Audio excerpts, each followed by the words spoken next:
On this episode of Metal and Mortgages, we discuss well-known musicians losing their gear in a wildfire, we got a local band with a new album release, and aliens are taking over Ireland. Ugh.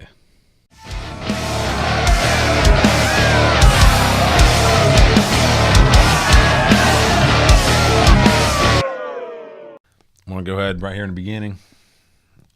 We need to go ahead and take a minute and pay the bills. Because there's no heat in here. Motherfucker's blasting. I got it off right now because of the noise. So I don't do winter. we're going to go ahead and pay the bills. Two bill, two other bill. Oh, look at this cheese. So we're going to that one's about 500. Man, I'm in the wrong line of work. Did we gain a bunch of subs and you didn't tell me? Hold on, man. I'm paying the bills. I think this one's about a rack. Can I have a couple of those? Oh my God. It's 10 racks. Hope are y'all seeing this? One band, one rack. Are y'all seeing this? All right. Are we giving this away to the No. 1,000th subscriber? We paid the bills. Tell you what, we hit 10,000 subs. I will mail the 10. I will randomly select somebody and I will mail them Give them a half inch of that. this whole stack. Good luck. I'm gonna put this back in the safe. You entertain. I'll be right back. So, how was Halloween, guys? You need to get your twin in here. All right. I don't have one, dude. That would be cool, though. They say I got a cloning machine. I told you about that. You know, they say when you have a twin, you can feel their pain and their joy and everything. I know. See, my issue with Rob, I don't feel his pain because I've slapped him to find out if I feel it. You don't feel it? No, what I do feel, joy. I do feel is when he takes a poop, I can smell it, even if I'm not in the house with him. That's too bad. It's also, I feel him when he's trying to like think real hard about something. Like, how old are you, Rob? I can feel him like his brain's starting to hurt, like it's wrinkling, There's something turning in there. So yeah, it's that weird Corsican thing, man. So Fred Durst from Limp Bizkit lost his house apparently, and it had his guitarist Wes Borland's gear inside of it. Some of his gear. Really? What? Wes had his own reality show where he had is like a remodeling show. Maybe they get together and grill out and write. That would be cool. Wouldn't his gear be in his own crib? They just said it was a couple cabinets, like pedal boards and stuff. Well, like a month ago or so, didn't he lose like his board when that roof caved in and all that water fell all over his gear? Man, is it just me or have they had like a bad year? Because if ICP's not trying to drop kick them, if roofs aren't falling on them, now they're losing houses.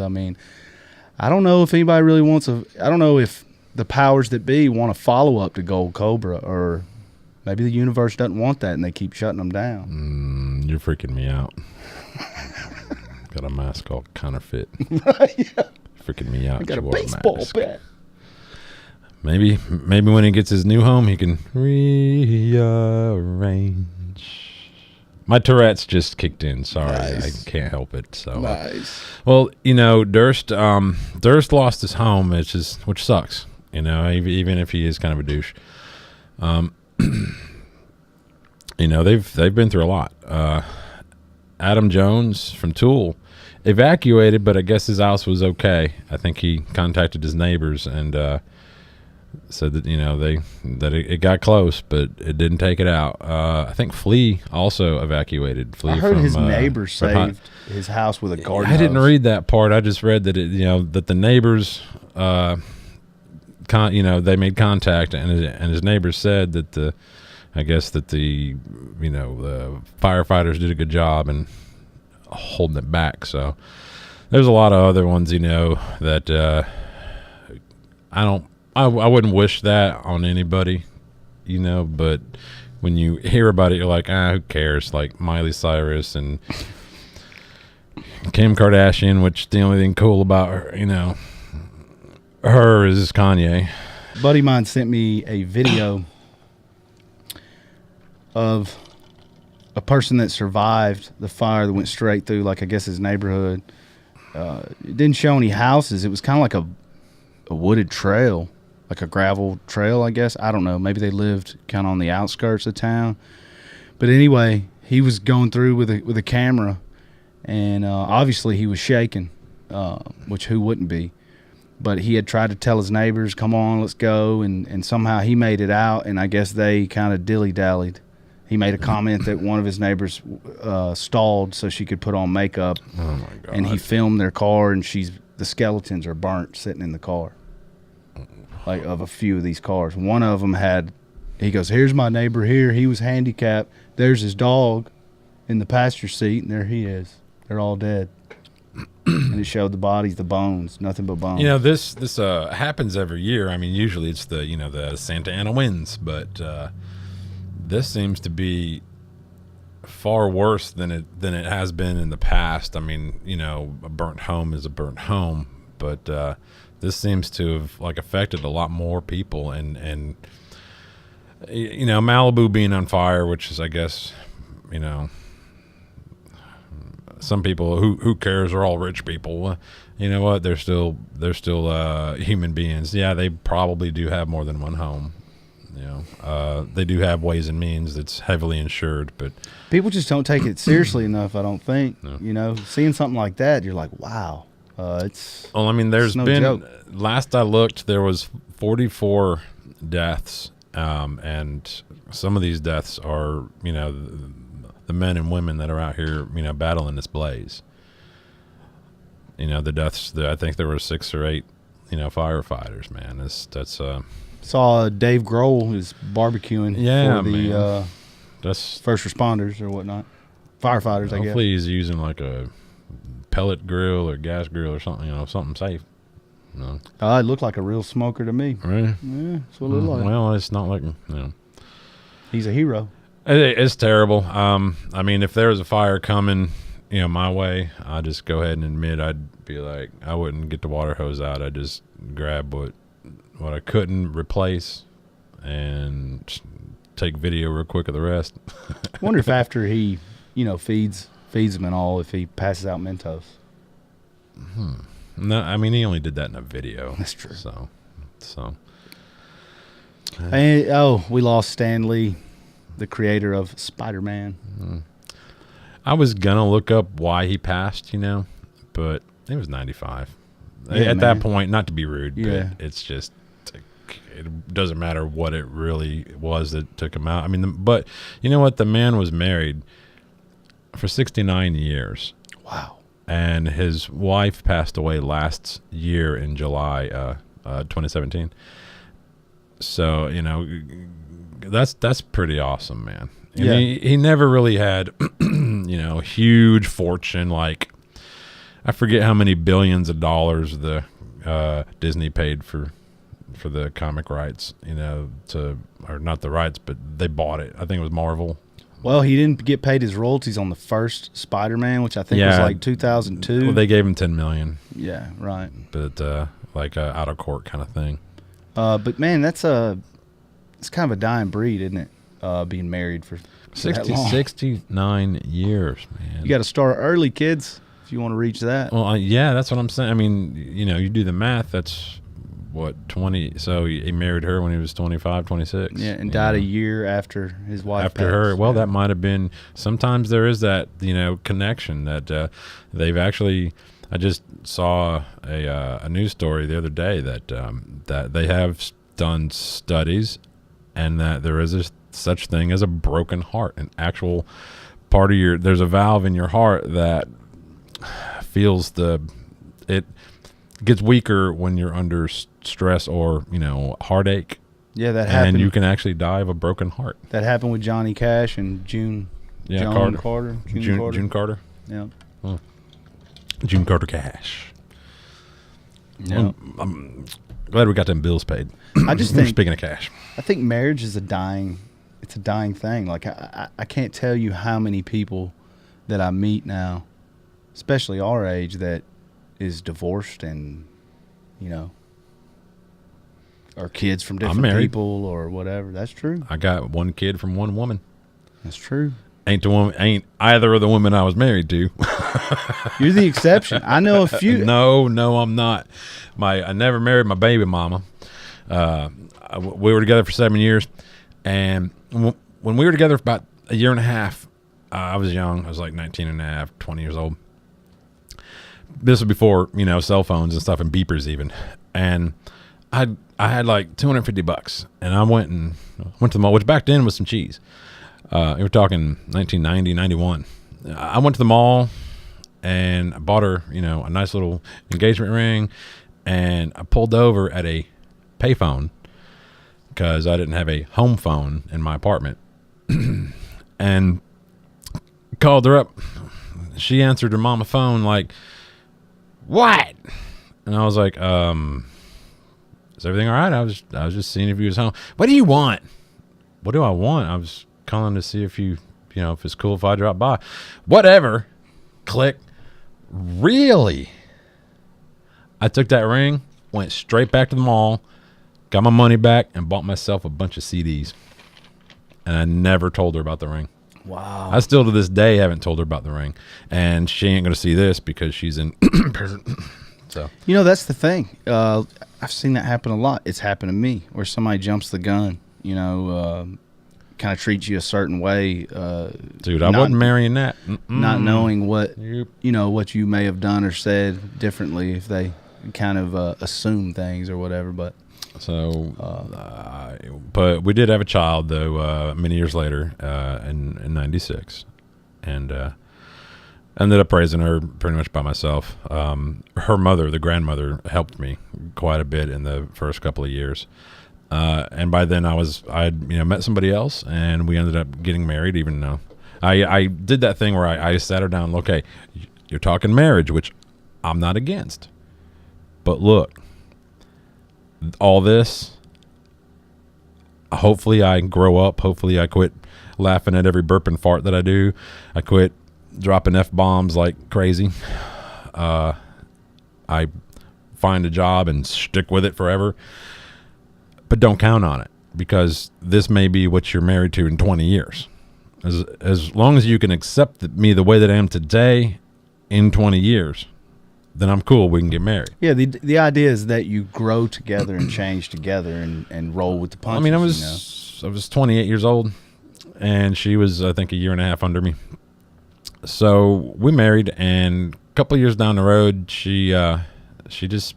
Basically, long story short, she had said that she wanted to go to marriage counseling, and she's just not happy. She's actually miserable. And I was like, "You're miserable?" Miserable? I mean, we were in the band at the time. We were very busy at that time with the band, and a lot going on there.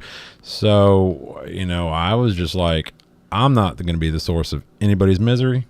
So I called you and General Chang up. And y'all came over and we loaded my crap, and I moved into the condo that was empty, my mom's condo here. So yeah, if you tell me you're miserable, I'm going to remove myself from the equation, and then we'll see just how much of your misery still exists. And I relate to that. I've had that said to me personally, going through a breakup in my life. And I'll tell you, in my opinion, if you're not getting abused and beat or verbally abused or whatever, like, that's miserable. If you're with somebody that's really treating you like dog crap, that's miserable.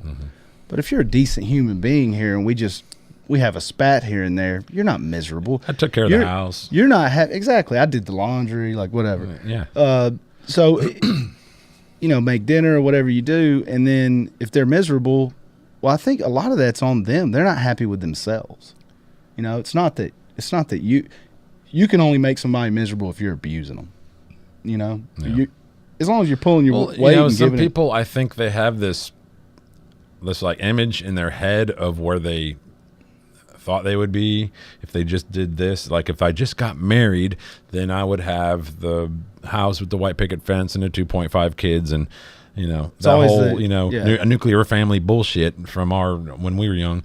And living with me, I'll be honest, I don't blame her. Living with me is like living with a circus clown because I walk through the house and I'll be like, you know, I mean, I just have fun. I don't care. Be like, Right. hey, woohoo, all right, I'm gonna throw that in the floor because I feel like it, you know. And sometimes I'll do stuff like that just because it's so absurd, and you know, like nobody would think to take that and just throw it over there in the corner for no reason. I mean, I go get it later, but I just do it because make the wife go, what the hell?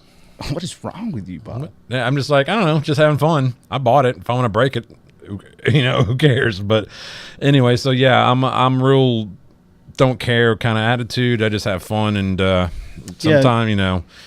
And just like you said, you know, I think they like the idea of it.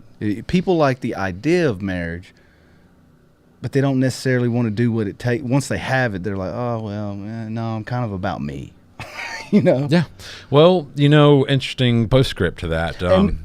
Real quick. Go ahead. You know, what I was saying earlier, you're an exception to the rule. You're like, no, I'm not, or whatever.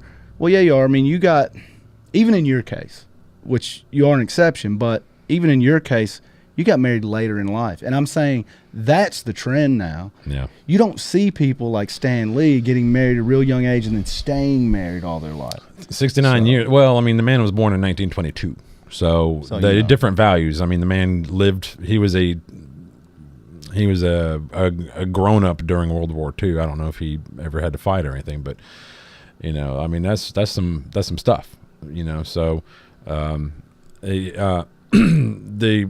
interesting postscript to my marriage. We ended up, you know, like I said, we parted ways, and there was no need to work it out. There was nothing. You know, we got along fine. She's different people than me.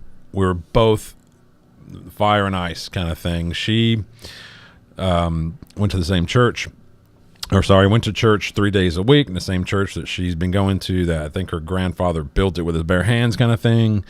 And I played in a band 2-3 nights a week. And when we weren't playing out, we were practicing. So, you know, it was that, it was that whole thing. And we were just two different human beings with different wants out of life. And anyway, so a couple of years later, I was in Florida. She wanted to come down and visit, you know, bring her son down, and my house is cheaper than a motel, so, which is fine. I mean, we were cool. I mean, there was no romantic. We were just old friends at that point, you know. So I was like, yeah, man, you can come down, man. We'll go to dinner or something. And yeah, she was wanting to take her son to like Universal or Disney or something. And I was like, yeah, you can crash here. It's cool, man. I got an extra room, you know. So hooked it up for him, and well, we all, you know, went out to eat, and I decided, all right, look, it's been what, 2-3 years, yeah. There ain't nothing here, right? I mean, we cool, you know. You're gonna go back to Bama here in a couple days. I'll be here, you know. So what was it? What was it? Why were you miserable? Did you ever find out? And she looked me straight in the eye and said, I thought you would change. And I swear on everything I love that we had this discussion, what I told you earlier, that I sat her on the couch when she started talking about marriage. This is what you're going to get. Like, hopefully it'll get better. Right. But don't plan on it. You know, don't expect me to change. I think I've even seen memes, women sharing memes on Facebook that says, you know, he's this, he's that, all these negative things. Oh, I can change it. I can fix him. I can make him better, you know. Yeah. I think that's kind of, maybe that's in their genes, you know, because, yeah, I've had the similar stuff, you know, where, hey, you need to do this, stop doing this, and we'll change this and move this out of here, and then we'll do that. And well, I took 5 years. I took 5 years off of long-term relationships. So I didn't want, you know, my kid to see daddy bringing home, you know, a bunch of different women, trying to date. I mean, I was never one of those, you know, smash and dash kind of dudes. I was always, you know, looking for something meaningful. I like to talk. I like to getting to know you. I like that part, you know. And so, but I knew that wasn't. I didn't want to attempt that numerous times and have my young daughter, watching me fail at, relationships, and I also didn't want her to see daddy being promiscuous to think that it was okay. So I would, about one weekend a month, I'd be like, hey, Ma, take the kid for a little while. She, yeah, I'll take her for the weekend. And then I'm on doing my business. So, which that was cool. I actually met a few that were very into what I needed and nothing else. So it was kind of like having a girlfriend without the girlfriend parts. You get to hang out, one weekend a month and do whatever, go out to eat and just hang out, and then do, the no pants dance, all that good stuff. And then catch out. See you later. You know, catch you in about 3 weeks. So anyway, so that was nice. Got me through that, being a lone part. It wasn't so bad, because I always had that to kind of look forward to.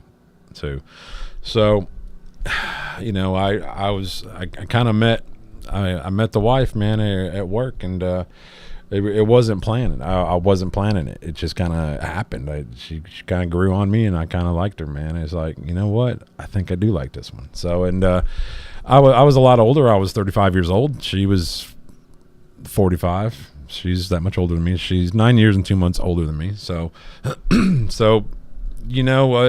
you're older, you tend to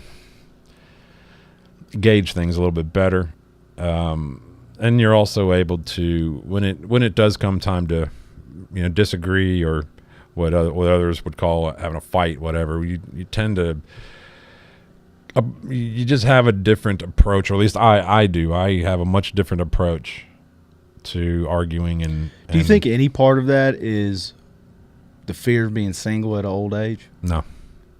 Well, maybe not for you in general, but I genuinely care about the woman that I'm married to, and I'll do just about anything to maintain this relationship. I just think if you looked at the statistics of married people and when they get divorced, I think it's usually late 20s, early 30s, maybe early 40s. But once they're married and they're like mid 40s or 50s, I think they pretty much stay together at that point, I would imagine. Well, this is, and my wife's going to be like, hey, but kind of my rule was, at my age, I was 35 at the time. I was like, I wasn't looking for somebody, but I kind of had in mind that if I did, I didn't want somebody that was in their 20s, because when you're 35, you can go down, you can go up, and I wasn't wanting anybody under my age, younger than me. I'd rather find one my age or older, because at my age they're all broken. You just got to find one that has problems you can deal with. Right. Simple as that. Simple as, no, it doesn't get in the same way for her. She has to, all men at my age, are all screwed up. You just got to find one that's screwed up in a way you can steer, right. Yeah. So it's kind of like an old car, man. You just got to find one that, okay, the left front wheel clicks and the you got to hold the clutch in a certain way to get it to pop into reverse. But you know what? Once you work out the kinks, it's all good. So, yeah, I mean, we've been together 12 years, been through a lot together as far as life's, climbs, whatever you want to call it. Because whenever I met her, I didn't have too much of nothing.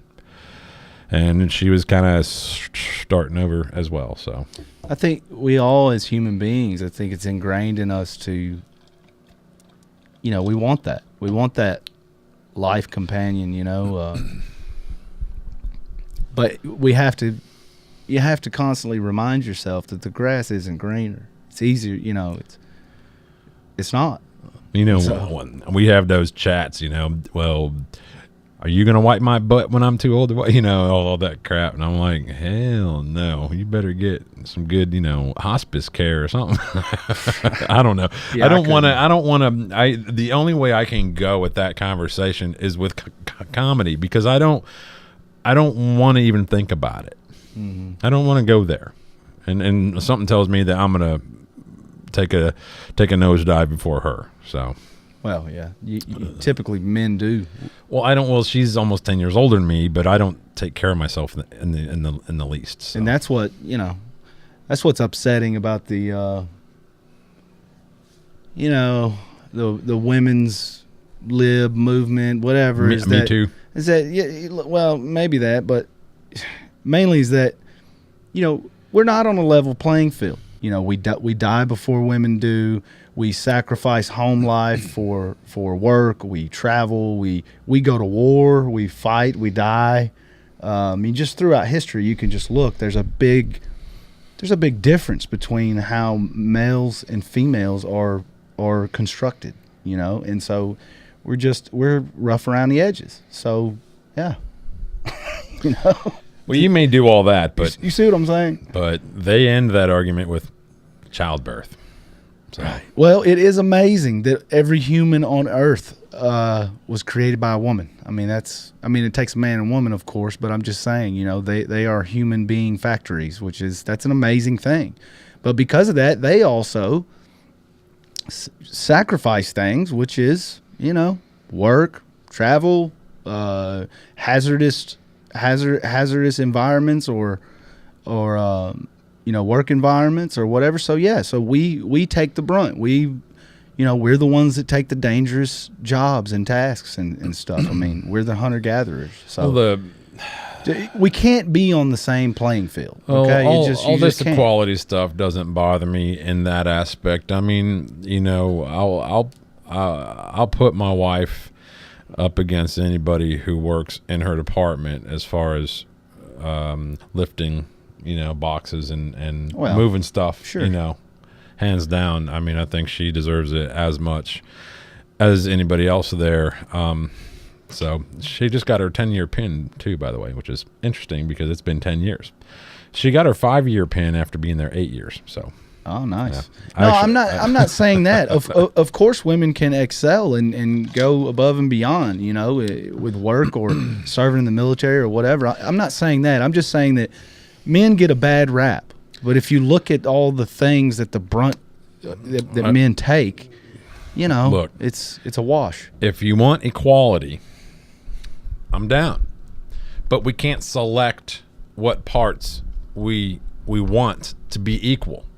The pay and the benefits and all that crap, sure.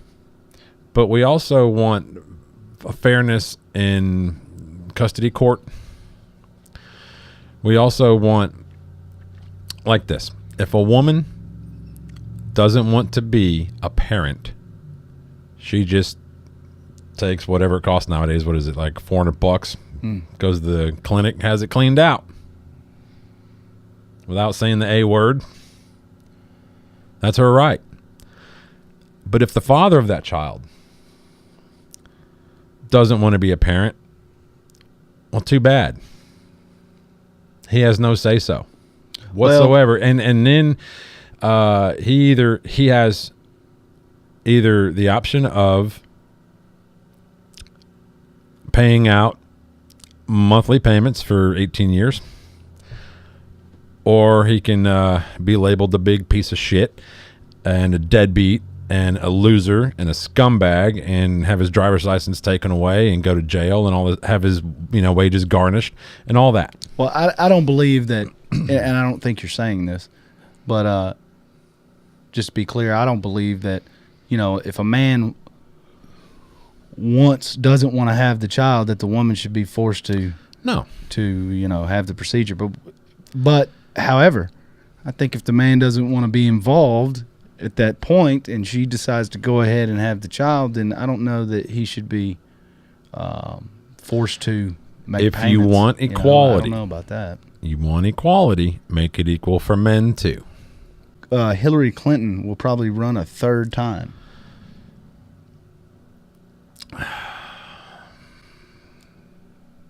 What do you think about this? Third time ain't gonna be a charm. I can tell you that. If Oprah decides to run, Oprah Winfrey, the color purple. If the racist Oprah And yes, I say racist because while she campaigned for or helped campaign for politicians in this last election, she only helped campaign for people of the same color. And that's racist. I didn't see her help anybody not of her color. That's racist. Sorry.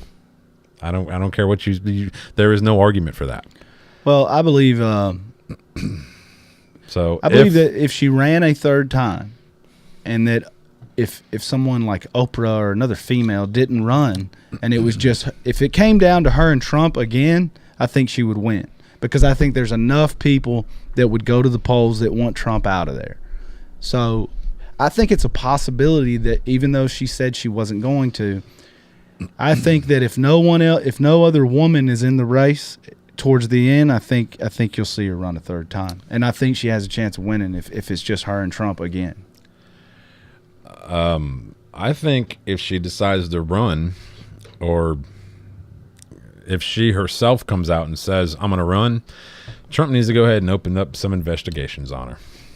Well, I think Simple as that. Speaking of that, real investigations. If she runs and she wins, I think you will see all the right-wing people that has been in defense of Trump now being just as unruly, being just as below the belt as all these liberals are going against Trump. You'll see the same. It'll just reverse. We will definitely have the free time because we won't have jobs to go to. When Bill Clinton was in office, the economy was fantastic.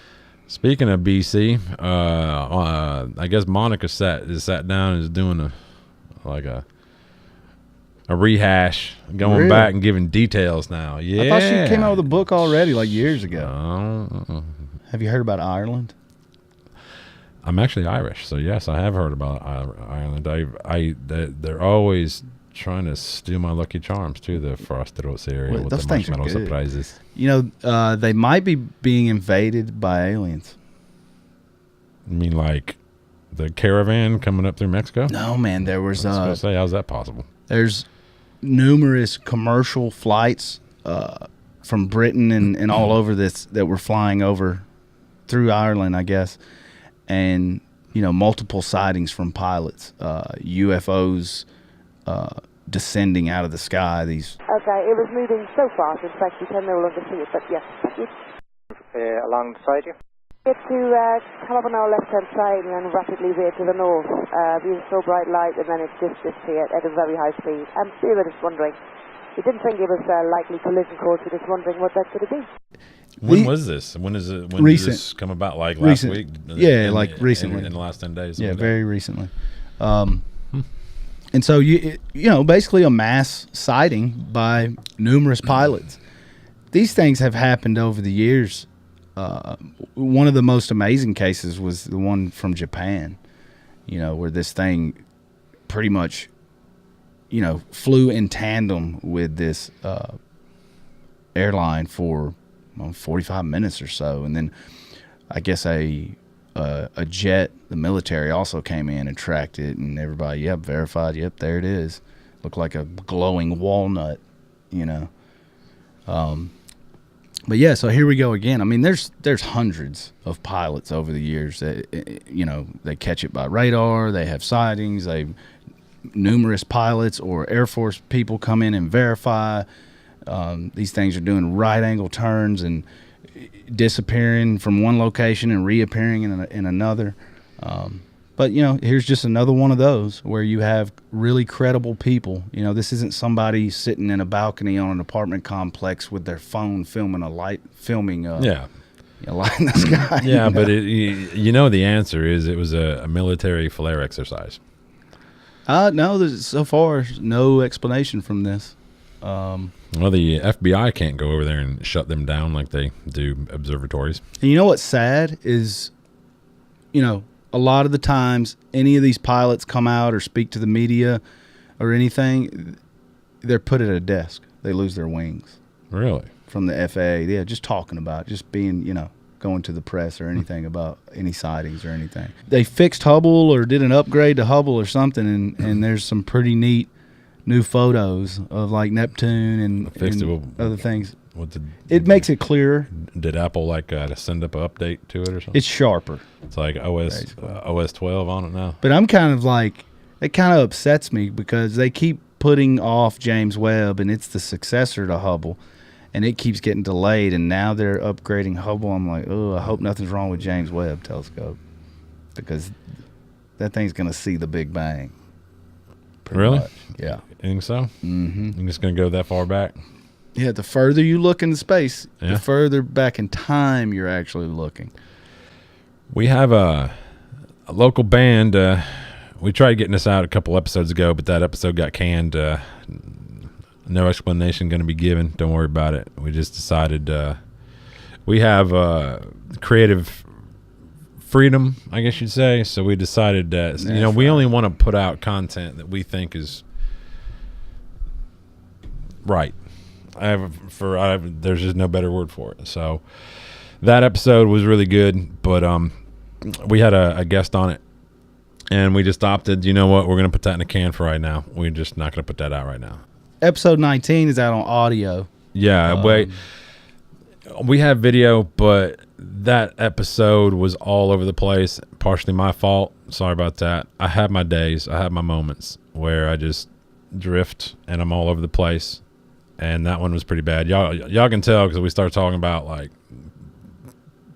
politics, and then we drift into my bird and other all kind of other crap, just all over the place. So y'all check iTunes, Spotify, metalandmortgages.com.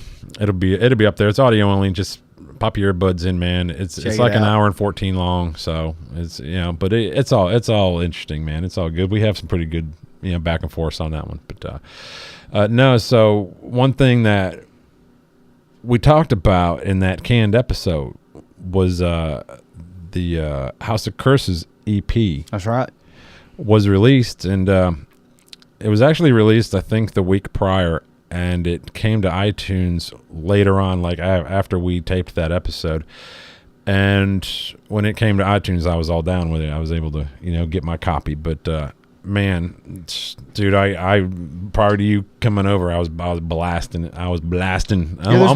There's a one track in particular that I really like that I Lucky Stars. Yeah, I guess that's it. It's real, like you said. You said it was Daniel put a percussiveness, like a bouncing ball thing to his voice. That's not easy. The melody's nice. Yeah, not easy. That song they asked earlier this week or whatever, or end of last week, what song y'all think we should put out, and I'm like, Lucky Stars. There's just no, I mean, the other ones are great, but that one is going to be the right there. Got him. You heard it here first. Got him.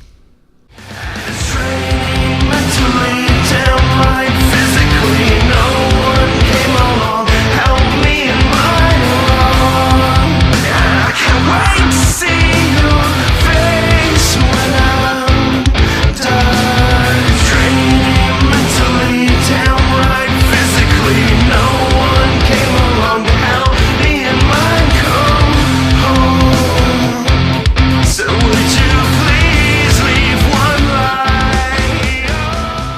A little bit more music news. They finally got the toxicology report back for Oli Herbert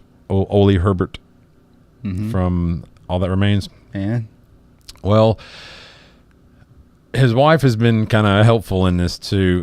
He was found in a pond, his widow, right? Yes, on his own property. He basically drowned. Okay, Yeah, it doesn't sound good. He had been self-treating manic depression. I guess a family member had used a similar medication to what was found in his system. Not saying that it came from them, but he used that, the knowledge of that particular, family member and that particular medication to kind of look for what he was taking. Toxicology came back, and they found antidepressants and a sleep aid in his system. Now, his wife said that the night before he kept wanting to go outside, but she could tell he wasn't 100%. So she was just like, "No, come on back to bed." He kept wanting to go outside, and he kept trying to walk towards the pond that was on their property, which is a very dark area, and she said it'd been raining, so it was also very slippery around that area too. So she said that the night that he passed, that they'd gone to bed and that she was asleep, and she woke up and he wasn't there, and he was found in that pond. So strange. Yeah, and when I read that, add to it too, it was also I guess raining pretty good too that night. So and when I read that, I immediately went back in my mind to, I believe it was 2001, when a guitarist that we know, Joe. Yes. Black Eyed Susan. Yeah, and he ended up in a pond in a what do you call it? A business area. And I think it was November too. I think it was cold and rainy, and anyway, and we went out, a couple of bands from the area, including us, went out searching for him and didn't find anything. And yeah, I was in Florida, but my buddy Nick had told me about it, and I was like, what? I mean, I couldn't believe it. They said that they found him in the I guess a pond, or like a retention pond. They found him weeks later, when the water receded, and he was acting strange too. Car was there. They actually found his car with all of his music gear in it. Yeah, too. And so it wasn't like foul play kind of thing with that. No, it wasn't like a robbery. And I heard his account was zeroed out. There was no money in his bank account. Yeah. Well, I'd heard he had issues, certain issues that we won't. But he acted similar to Oli, because Herbert, someone that worked there, was working late and came outside. It's cold and rainy. It's dark. He came outside and he said someone was in his van because he left his van unlocked because his office is right there or whatever. Yeah, right. And he came out and Joe was in his van, and he said he looked confused. And he said, "Hey man, what are you doing? Get out of my vehicle." Yeah. And he said he walked towards the pond, the pond where the benches and stuff were, And they found his windows down, so it was raining in his car with all his music gear in there. Sad, man. He was a good dude. I've talked to some musicians in town over the years that I'd run into, and even years later, people still say there's foul play involved in that. I've heard some things. I don't want to say it on camera, but I've heard some things, some theories. But it was pretty much. It goes pretty deep. It was shut. Like immediately, as soon as they found, it, like, nope, that's it. Case closed. Yep, accidental. Me and a buddy of mine, Greg from Stroud, we actually. General Chang. I believe he was with me anyway. It was so long ago. But we went to his grave, so we didn't go to the funeral, but we went to his gravesite and, put some guitar picks and stuff there. So somebody, I wrote music with him. He had an Ibanez, I think, and somebody, I want to say it was Sammy T, who bought somebody had bought one of the clubs that his band always was at a lot.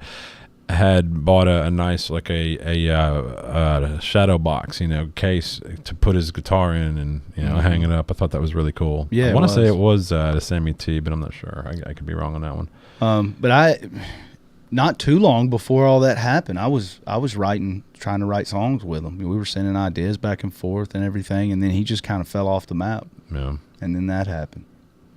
Sad. He was young. What is he? He was 30. Yeah. I think.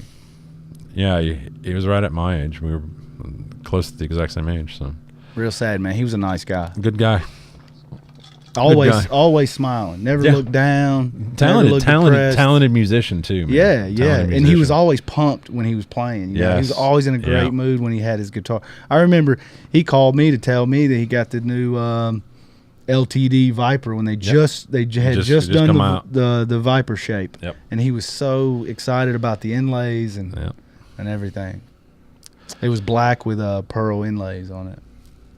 Won't forget that. Yeah, I missed a lot when I moved away to Florida, and it was October of 2001 that I left. We need to go ahead and give props to our first pair of pants, because without those first pair of pants, how would you have gotten your second pair of pants?